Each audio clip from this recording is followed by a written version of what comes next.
Should I look at the camera or you want me to look at the interviewer?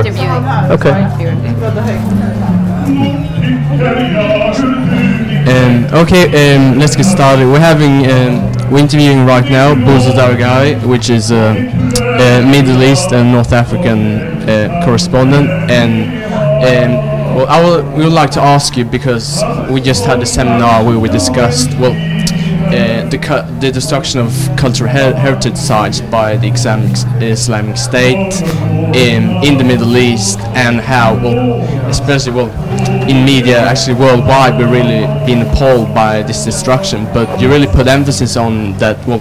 This is not anything new. That actually, the fact you mentioned, for instance, the Taliban's destruction of the Buddha sites in Afghanistan in 2001, and I wonder.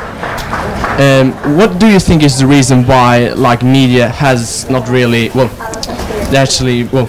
media got the attention of these issues right now? It seems like this is a new issue discussed by media. I think it's a propaganda victory by ISIS that has proven itself very adept at capturing the imagination. It has proved very good at putting out horror movies and horror shows that really outrage the West and the international community. These are recruitment ads, essentially, and they work on two levels. On one level, they increase hatred in the West for Islam in general and for the Muslim world in general, and that increases the alienation of certain circles, maybe in the suburbs of Stockholm, in the big housing projects that will be encouraged to maybe join ISIS. But I also think that these videos, the killings, the beheadings, the destruction of this archaeology, I think it appeals to a certain segment of the Muslim population in Western cities, as well as in the big Arab cities and Muslim cities. It has a sort of punk rock appeal to these kids. It's like making jihad cool, and this is where they're very adept at getting the attention of the world. Yeah, so it's kind of like, it's not rather focusing, it's kind of the destruction of cultural heritage sites is sort of an objective, but it's more like perhaps sending a message in general what we try to achieve. It's part of their it's part of their ideology, and it has a certain history. This kind of iconoclasm has a certain history with religious reform movements throughout the world, in both the Christian world and the Muslim world. So there is a sort of logic to this kind of madness. As an example, Saudi Arabia does the same sort of thing, and they're destroying Mecca piece by piece, this ancient Muslim site, because they view veneration of objects as idolatry.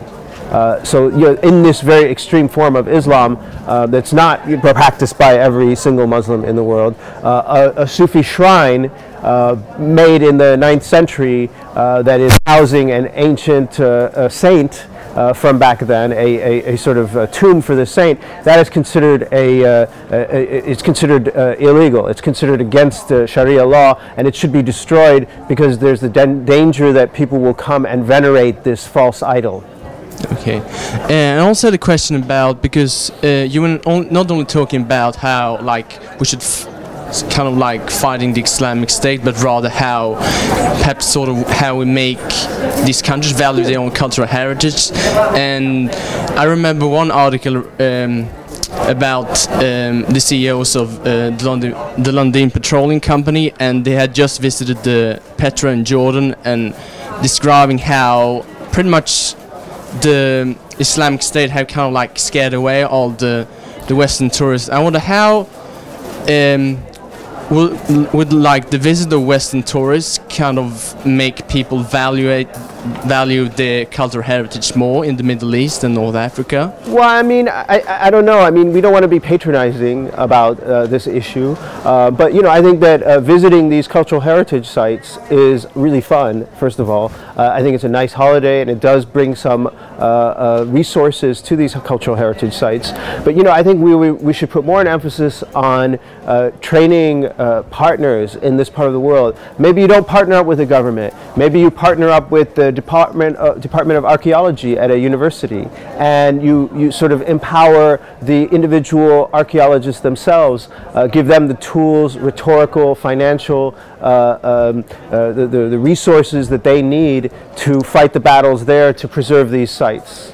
Yeah, and also thought about, because where the destruction of cultural heritage sites is being more, most, like, media has focused most on is mainly the Islamic State in Iraq and Syria and in Libya, and the states there, Libya is sort of like considered a failed state, and kind of like the Islamic State have sort of taken over the roles of the state governments, where perhaps what state agencies, how they should focus on.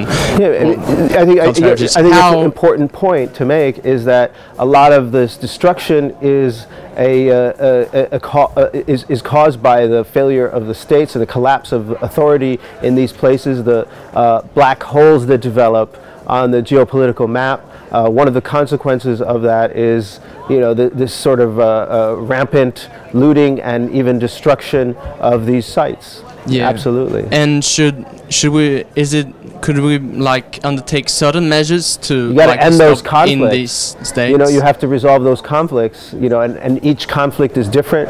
Libya is different than Iraq. Iraq is different than Syria. Each one will have its own formula for being resolved. Okay, thank you. Great. Good. Great.